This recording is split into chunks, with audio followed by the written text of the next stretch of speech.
जहां आज सबसे पहले आपको हम उत्तर प्रदेश में माफिया पर छिड़ी योगी आदित्यनाथ और अखिलेश यादव की राजनीति से खबरदार करेंगे। इसके बाद खबरदार करेंगे इस सवाल से कि क्या अधिकारियों को फोन करके चुनाव हराया या जितवाया जा सकता है। आपको हम बताएंगे कैसे आज संसद का सत्र खत्म हो गया और बिना चर्चा के प्रदूषण का मुद्दा भी हजम हो गया, और हमारे पड़ोसी देश बांग्लादेश में खड़े होते बड़े संकट से भी खबरदार करेंगे। क्या बांग्लादेश में हिंदू को निशाना बनाने की वजह वहां जल्द होने वाला चुनाव है? लेकिन सबसे पहले बात उत्तर प्रदेश की सियासत में, जहां अब माफिया को संरक्षण पर सियासत का नया युद्ध शुरू हुआ है।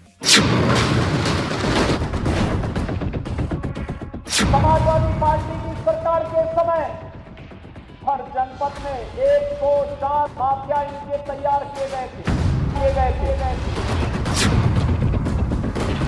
इस सरकार की जो स्कीम है 1 डिस्ट्रिक्ट 1 माफिया और मजबूती से चल रही है। एसटीएफ या यूपी पुलिस की कार्रवाई में पकड़ा गया है, उनके कुछ संबंध समाजवादी पार्टी से सामने आए हैं। जो बुलडोजर से डराते थे, ये कब सीरत में क्यों डर गए?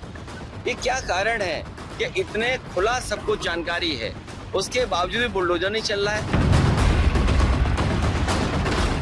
और माफिया के संबंध समाजवादी पार्टी से रहे। कोई घटना हो जाए बुलडोजर चल जाता है, बुलडोजर तैयार रहता है। इस बार पता लग रहा है कि मुख्यमंत्री जी का ये जो खिलौना बुलडोजर है, इसका ड्राइवर भाग गया है। 2027 की लड़ाई एक दूसरे पर माफिया संरक्षण का आरोप लगाते हुए छिड़ चुकी है। जहां पहले मुस्लिम वोट के तुष्टीकरण के कटघरे में मुख्तार अंसारी और अतीक अहमद जैसे माफिया का नाम लेकर योगी आदित्यनाथ लगातार अखिलेश यादव को घेरते रहे। याद करिए, यही प्रदेश है 17 के पहले समाजवादी पार्टी की सरकार के समय हर जनपद में 1, 2, 4 माफिया इनके तैयार किए गए थे। वे माफिया थानों में, तहसीलों में जिले के संसाधनों पर कब्जा करके, गरीबों की जमीनों पर कब्जा करके, एक व्यापारी को तबाह करके पूरे जनपद में हाहाकार मचाता था। दंगाई, खुलेआम गुंडागिर्दी करते थे, आगजनी करते थे, बहन बेटी और व्यापारियों की सुरक्षा के साथ खिलवाड़ करते थे। लेकिन 2017 के बाद यही पुलिस आज उन सब दंगाइयों के लिए, उन माफियाओं के लिए जब काल बनकर के टूट पड़ी है, तो आज आप देखते होंगे कि दंगाई और माफिया गायब हो गए हैं। अब 1 डिस्ट्रिक्ट 1 माफिया नहीं, बल्कि उत्तर प्रदेश की पहचान अब हो रही है 1 डिस्ट्रिक्ट 1 मेडिकल कॉलेज से। अब Akhilesh Yadav codeine cup syrup की नशे के लिए अवैध तस्करी के आरोप में पकड़े गए अमित सिंह टाटा, आलोक सिंह और फरार मास्टरमाइंड शुभम जायसवाल संग बाहुबली नेता धनंजय सिंह की तस्वीरों का जिक्र करके योगी सरकार को घेरने में जुटे हैं। जहां एक बार भी धनंजय सिंह का खुलकर नाम अखिलेश यादव नहीं लेते। मिर्जापुर में कालीन भाई, जौनपुर में कोडीन भाई। धनंजय सिंह का नाम लिए बिना अखिलेश यादव लगातार ये आरोप लगाते आए हैं कि कोडीन कप सिरप की नशे के लिए बिहार से लेकर बांग्लादेश तक तस्करी करने में गिरफ्तार हुए अमित सिंह टाटा, आलोक सिंह और फरार शुभम जायसवाल का संबंध बाहुबली नेता धनंजय सिंह से है, जिन पर क्षत्रिय होने की वजह से सत्ता हाथ नहीं डाल रही। आप पर टारगेट क्यों कर रहे हैं वो? अरे धनंजय, देखिए 2022 में इन्होंने मुझे टारगेट किया था, तो उनको कहा है कि कोई मीडिया का आज इतनी मीडिया क्यों हो, इशू क्यों बन गया स्टेट लेवल का, इसीलिए धनंजय सिंह का नाम लेने से एक इशू बन जाएगा और लेके थोड़ा सा एक एंटी ठाकुर वो अपने आप को दिखाना चाहते हैं। नकली पीडीए बना के एंटी ठाकुर दिख के वो अपना राजनीति तो करना चाहते थे। उन्होंने कहा है कि जो है अखिलेश यादव लगातार उस पर टारगेट कर रहे हैं विशेष जाति को। नहीं, किसको? नहीं, गलत बात। तो छत्री तो हम भी हैं, और हम नहीं छत्री हैं क्या?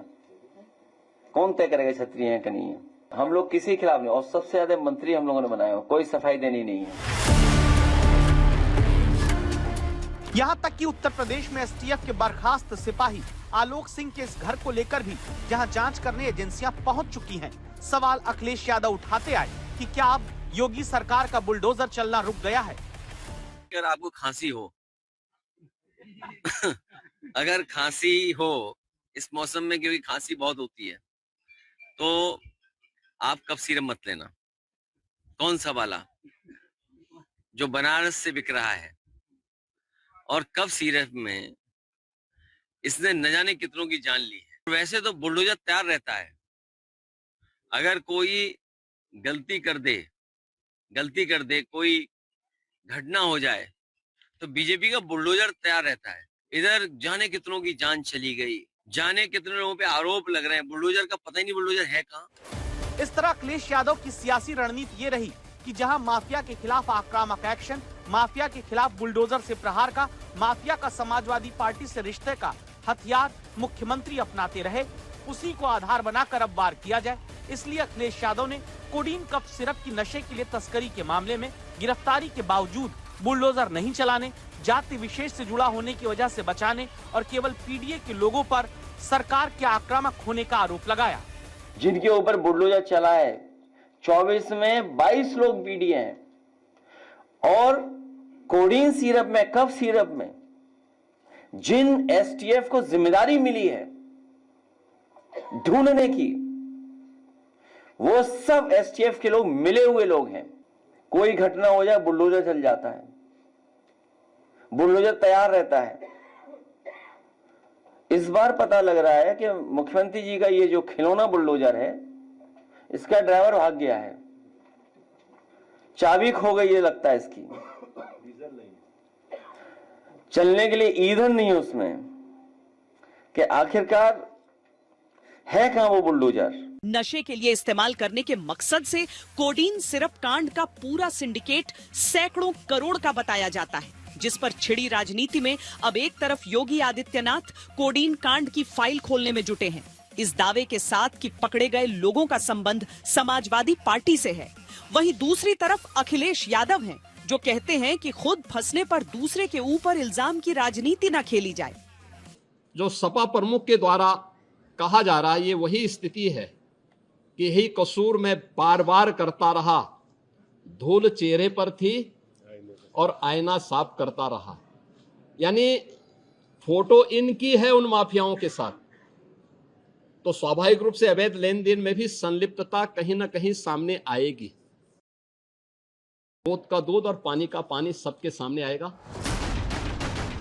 चेहरे पर धूल की बात मुख्यमंत्री योगी आदित्यनाथ ने कही तो शायराना वार अखिलेश यादव ने भी किया, ये लिखते हुए कि जब खुद फंस जाओ तो दूसरे पर इल्जाम लगाओ, ये खेल हुआ पुराना, हुक्मरान कोई नई बात बताओ। असल में शुक्रवार को जब विधानसभा का शीतकालीन सत्र लखनऊ में शुरू होता है तो कोडीन कांड की ही गूंज सुनाई पड़ती है। अखिलेश यादव के विधायक मुकेश वर्मा जहर का कारोबार बंद करो का पोस्टर पहनकर सदन पहुंचते हैं। करोड़ों रुपए सुनने में तो ये बात आई है कि 10,000 करोड़ रुपए का कारोबार किया गया है, और उसमें भाजपा के बड़े लोग शामिल हैं। सरकार कह रही है हमने एफआईआर कराई है, 100 से ज्यादा एफआईआर है, 32 से ज्यादा लोग गिरफ्तार हो रहे हैं। ढोंग है, ये केवल ढोंग है। गरीबों के साथ इनके घर बुलडोजर कब चलेगा। समाजवादी पार्टी के दूसरे विधायक ब्रिजेश यादव ये पोस्टर पहनकर आए कि कोडीन कांड में खुलासा करो। कोडीन भैया, अगर सच में कोई कोडीन भैया है, मैं तो नाम भी नहीं जानता, मुझे तो बार बार चल रहा है, पहले कालीन भैया, अब कोडीन भैया, पकड़ो कोडीन भैया को। सरकार कह रही है हमने 100 से ज्यादा एफआईआर कर रही, 30 से ज्यादा लोग गिरफ्तार कर लिए गए, कार्रवाई हो तो रही है। देखिए, सरकार सिर्फ झूठ बोल के लोगों को गुमराह करने का काम करती है। वाराणसी से ही समाजवादी पार्टी के नेता आशुतोष वर्मा भी साइकिल पर पोस्टर लगाकर पहुंचे। वाराणसी से एमएलसी आशुतोष सिन्हा है, ये साइकिल से पहुंचे हैं और सामने इनका ये कप सिरप का ये पूरा ये कटआउट लेकर के गए, लिखा है जादुई कप सिरप, पीने वाला मर जाता है, बेचने वाला दौलतमंद हो जाता है, सत्ता का संरक्षण पाता है, फिर विदेश निकल जाता है। छोटे छोटी घटनाओं में बुलडोजर चलाने का काम सरकार कर रही है, और क्यों नहीं बुलडोजर चल रहा है ऐसे लोगों पर। विधानसभा के सत्र में आगे और हंगामा इस मुद्दे पर है, जहां धनंजय सिंह का नाम लिए बिना बस आरोपियों के साथ उनकी तस्वीरों का आधार बनाकर समाजवादी पार्टी ये सवाल सत्ता से पूछती आ रही है कि कोडीन कांड का असली संरक्षक कौन है। कोडीन सिरप और कफ सिरप को लेकर के केवल यूपी के आम लोग चिंतित नहीं हैं, गरीब के साथ साथ पूरे देश में इस बात की चिंता है कि सबसे महत्वपूर्ण जगह से ये इतना बड़ा घोटाला चल रहा था, प्रधान सांसद जी के क्षेत्र से शुरू होकर के न केवल यूपी, देश भर में और दूसरे देशों में भी कोडीन सिरप, कफ सिरप को भेजा जा रहा था। और उसके पीछे शुरुआती दौर में ये बात निकल कर के आई, कुछ 100 करोड़ का घोटाला है ये, लेकिन बढ़ते बढ़ते ये निकल कर के आ रहा है कि हजारों करोड़ का घोटाला है। अब तक सिर्फ तस्वीरों के नाम पर ही बीजेपी को घेरते आ रहे अखिलेश यादव को पहले मुख्यमंत्री ने सुबह एक ट्रेलर दिया। यह हर व्यक्ति जानता है कि हर माफिया के संबंध समाजवादी पार्टी से रहे हैं। प्रारंभिक जांच में सामने आया है कि उससे जुड़े हुए जिन अभियुक्तों को एसटीएफ या यूपी पुलिस की कार्रवाई में पकड़ा गया है, उनके कुछ संबंध समाजवादी पार्टी से सामने आए हैं और समाजवादी पार्टी जो अपने कार्य के अनुरूप जिसका जो बदनाम हो चुकी है और पहले से कुख्यात है, इस पूरे मामले में भी उसकी संलिप्तता आएगी। चूंकि एसआईटी, एक राज्य स्तर की एसआईटी इस पूरे मामले की निगरानी कर रही है, फोटो इनकी है उन माफियाओं के साथ, तो स्वाभाविक रूप से अवैध लेन देन में भी संलिप्तता कहीं ना कहीं सामने आएगी। दूध का दूध और पानी का पानी सबके सामने आएगा। इसके बाद कफ सिरप कांड में शामिल मुख्य फर्म शैली ट्रेडर्स के तार समाजवादी पार्टी के कुछ नेताओं से जुड़े होने के आरोप सामने आए। जांच में कहा गया कि मास्टरमाइंड शुभम जायसवाल के पिता की फर्म में एक एसपी नेता का मोबाइल नंबर रजिस्टर्ड है। शैली ट्रेडर्स के ड्रग लाइसेंस और जीएसटी दस्तावेज में समाजवादी पार्टी के नेता के भाई का मोबाइल नंबर दर्ज होने का आरोप लगा। जानकारी में यह दावा हुआ कि ये नंबर एसपी की लोहिया वाहिनी के राष्ट्रीय सचिव के भाई का है। आरोप है कि लोहिया वाहिनी के रवि यादव का भाई मिलिंद यादव शैली ट्रेडर्स के जरिए कोडीन कफ सिरप की तस्करी में शामिल था। मिलिंद यादव को समाजवादी पार्टी का सक्रिय कार्यकर्ता बताया जा रहा है। इसी तरह जिस आरोपी बर्खास्त सिपाही आलोक सिंह के साथ धनंजय सिंह की तस्वीर पहले सामने आने पर सवाल उठाए जाते रहे, उसी आलोक सिंह के साथ अब अखिलेश यादव की भी तस्वीर सामने रखकर पूछा जा रहा है कि समाजवादी पार्टी के अध्यक्ष अब क्या जवाब देंगे।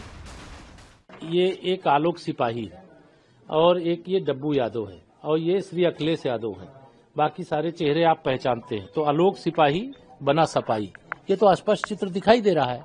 तो समाजवादी पार्टी को इस पर जवाब देना चाहिए। समाजवादी पार्टी स्वयं सभी प्रकार के माफियाओं के संग खड़ी रहती है। गोरखपुर का नाम सुनकर के माफिया से लोग इतने भयभीत रहते थे, लोग दूरी दिखाने का प्रयास करते थे। और ये माफिया को पालने वाले कौन लोग थे, आपने आज देखा होगा, पूरे टेलीविजन में चल रहा है। ये जो आरोप प्रत्यारोप करते हैं ना, आज उनके फोटो भी आ गए हैं माफियाओं के साथ में, दिखाई दे रहे हैं, माफिया से गिफ्ट लेते हुए दिखाई दे रहे हैं। ये वे लोग हैं जिन्होंने पूरे प्रदेश की पहचान में बदनुमा दाग लगाया था, हर जिले में माफियाओं को पाला था। ये लोग 1 डिस्ट्रिक्ट 1 माफिया देते थे, हमने 1 डिस्ट्रिक्ट 1 प्रोडक्ट दिया, 1 डिस्ट्रिक्ट 1 मेडिकल कॉलेज दिया। इससे पहले अखिलेश यादव ने यह लिखकर निशाना साधा कि एक फुल 2 हाफ हैं, यूं तो आपस में खिलाफ हैं, कोडीन के मारे ये सारे आज डर के मारे साथ हैं। कोडीन सिरप कांड में तस्वीरों का ये मकड़जाल अब माफिया संरक्षण के आरोपों को लेकर आगे भी चलता रहेगा। विधानसभा के भीतर गूंज आगे भी उठनी तय है। इनके अवैध रूप से तस्करी के साथ साथ इससे जुड़े हुए अन्य जो महत्वपूर्ण पहलू होंगे, किन किन लोगों के पास ये धन गया है, ये बातें भी सबके सामने आएंगी और इस बारे में पूरी रिपोर्ट आने के बाद ही इसके बारे में कुछ कहा जा सकता है।